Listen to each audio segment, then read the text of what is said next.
Hi, Gerhard Bloom, looking at the tyranny and the delusions of the social justice movement. So in the immediate aftermath of the October 7th barbaric attack, the mass rapes and slaughter and torture and kidnapping, you have the Biden administration stood before the world, the American public, and gave his, steadfast support to Israel. Well, of course, now in the wake of some criticism from the left, staffers, stamping their little Nazi boots and protesting. And more importantly, Muslim Americans in key states are now, anti-Biden, right? They're prepared to launch an anti-Biden campaign unless he forces Israel into some ceasefire. Like the ceasefire that was in place on October 6th. Right? So he is now shouldering Israel, right? These statements from governmental officials, Israel needs to exercise, restraint. It needs to follow human rights. This is utterly embarrassing. It's shaming Israel. No country in the world takes as many steps and takes such heroic effort to limit the loss of innocent civilian lives.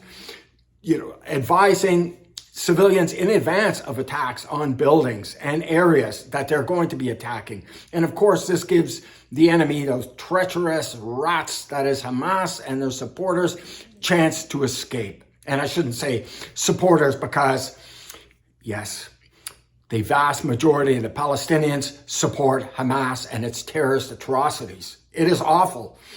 They were dancing in the streets when, news came back about the horrors that were being visited upon people in Israel. And I say people in Israel because not all of them were, in fact, Jewish, right? Plenty of Asian guest workers that were there. There were, Arab Israelis that were killed. Yes, all right, indiscriminate slaughter of civilians. At any rate, Anthony Blinken, reportedly, meetings in Israel. You just might not have that much credit when he was informed that the Israeli citizens are behind the military operations, even if it takes months. So Blinken is telling him, well, basically, you don't have enough credit. This is a less than subtle way of suggesting that the Biden administration is getting cold feet. And if this drags on too much longer, that support might just dry up. That is awful. And Lloyd Austin, right? Here we go. The Israeli operations might just turn a tactical victory into a strategic defeat because it will drive the Palestinians to the arms of the enemy. Too late. They were in the arms of the enemy before this attack. And again, innocent little kids, I feel sorry for them. I definitely do. But their parents, the very ones who are dancing in the streets or spitting on or hitting the dead body of the German tourists, I don't feel sorry for them at all. Even if they've lost their kids, they're supporting this militancy. No, I don't feel sorry for them.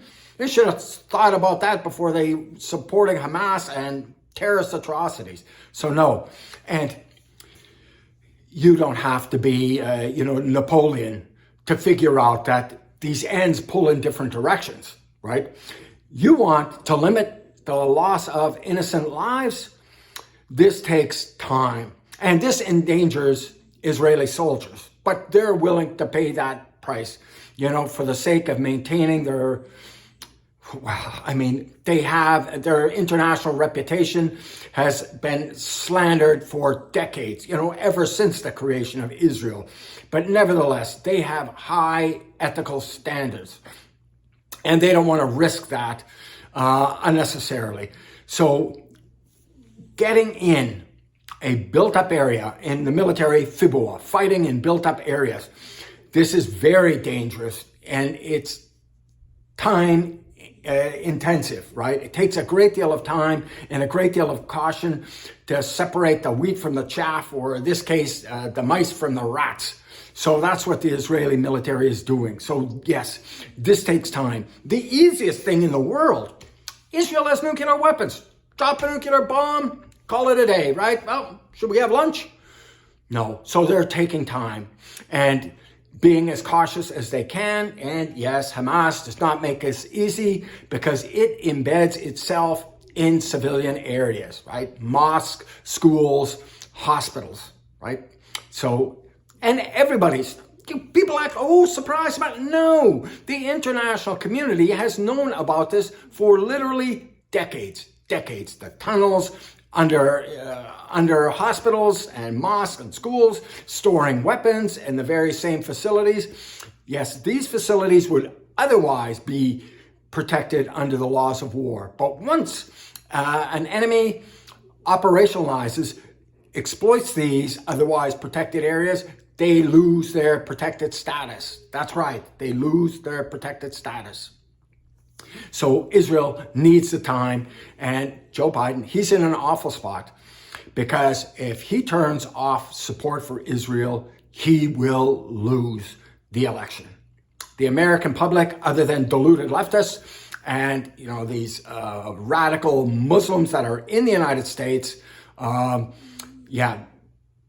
he can't get their support no matter what he does unless he says, Israel must engage in a ceasefire. And Israel won't have anything of it, nor will the Senate and the House. Good for them.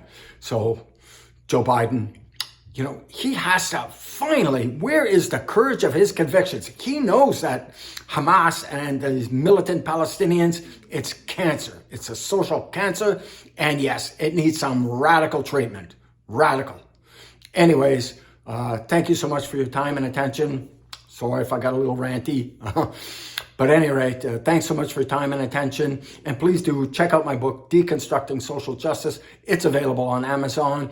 Everything about this poisonous leftist ideology is a lie, I walk you through Islam. I give you the truth.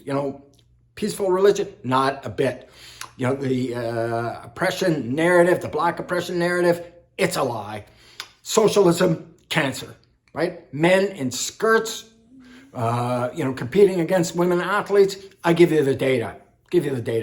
The chapter on gender dysphoria and related issues was written for clinical psychology graduate school, right?